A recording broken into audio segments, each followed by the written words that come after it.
នឹងសត្វនៅតែខំទោះបីជាសត្វមិនសងំអាយុកាន់តែឡើងកាន់តែចែកកាន់តែចង់បើភ្លេចមិនចិត្តមកសង្គ្រាមមានមកកង់ជីវិតមនុស្សសត្វនៅតែខំទោះបីជាសត្វមិនសងំអាយុកាន់តែឡើងកាន់តែចែកកាន់តែចង់បើភ្លេចមិនចិត្តមកសង្គ្រាមមានមកកង់ស្លាប់ទៅយ៉ាងម៉េចបើសង្គ្រាមមានមកកង់សល់ពេលប្រមាណឬបំពេញតាមចំណងជីវិតដូចបារីពេលជួអស់រួចកញ្ញងធម្មជាតិអ្នកសម្រេចតែវាស្នាយើងកំងខ្លាញ់មិនអាចឃើញនៅពលឺថ្ងៃស្អែកដេកគិតសុកសុកតែប្រមល់ចង់bayសេចក្តីសោកមិនទៀងគ្មានអ្នកណាអាចបំបីអានេះចាមួយទេតើពេលខោវាឆ្នាំតើមានប្រមាណដងបំពេញក្តីសម័យតែទាំងដៃចិត្តចំណងតែបើសិនស្លាប់បាត់មួយរងៃដែលរំលងថ្ងៃនៅរកមកជីវិតសៅមកចិត្តចម្រៀងថ្ងៃនេះមិនដឹងសោះថ្ងៃណាអញ្ចឹងពេលរស់ត្រូវបំពេញមហិច្ឆតាកងសពពីគេគ្នាតិចតែអស់ចាមានតែខែខ្ញុំមួយមិនបាច់ប៉ុនក្បាលណា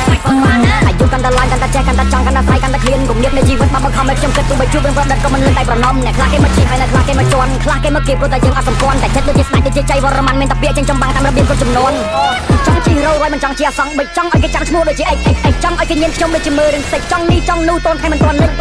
ចង់និយាយពីថាចង់ទាំងអស់ឲ្យតែស័កសមឲ្យតែមានចិត្តស្មត់សំលុយដាក់កងតន់ខ្លួននៅកន្លោះទួសួយថ្ងៃស្អែកក៏មិនឲ្យគ្រូដោះខ្ញុំមនុស្សហាក៏មិនចេះមូសាតែមករៀបដៃ10ព្រះអង្គដងការពេលដែលខ្ញុំបាននិយាយដោយរបបផ្ដាច់ការ Beer King ជាគំរូមន្ត្រីកញ្ញាមទេសនា Everybody know my skill yes sir everybody know my feel ទៅតែខ្ញុំបាននិយាយដូចខ្ញុំបានថា Everybody know my skill ជីវិតមនុស្សសត្វនៅតែខំទោះបីជាសត្វមិនសងំអាយុកាន់តែឡើងកាន់តែចេះកាន់តែចង់បើភ្លេចមិនចិត្តបើសង្គ្រាមមានមកកង់ជីវិតមនុស្សសត្វនៅតែខំទោះបីជាសត្វមិនសងំអាយុកាន់តែឡើងកាន់តែចេះកាន់តែចង់បើភ្លេចមិនចិត្តបើសង្គ្រាមមានមកកង់ខ្ញុំដើរមកជាយូរអត់មានគ្រូអត់មានញាតិអ្វីដែលខ្ញុំចង់គឺរស់ក្នុងសន្តិភាពខាងក្នុងជីវិតចង់តែធ្វើអតិថិនេះក៏ចង់សម្រាប់ខ្ញុំតែរស់គ្មានទាន់ទៀតអាយុចិត្ត20ស្គាល់អត់គ្រប់គ្នាស្គាល់គ្រប់ចុងចុយតែនៅមានអីទៀតមុនពេលស្លាប់ធ្វើវាមានរបៀបឲ្យតែចាំតពីដូចស្គាល់ពីនេះយើងជប់ឡើងទៅសាប់ឃើញគេមកយកគេមកមានធំមានស្នែងទៅចូលគ្នាពីរអ្នកចាប់ចុងខ្ញុំទៅចូលខ្ញុំសេចក្ដីយក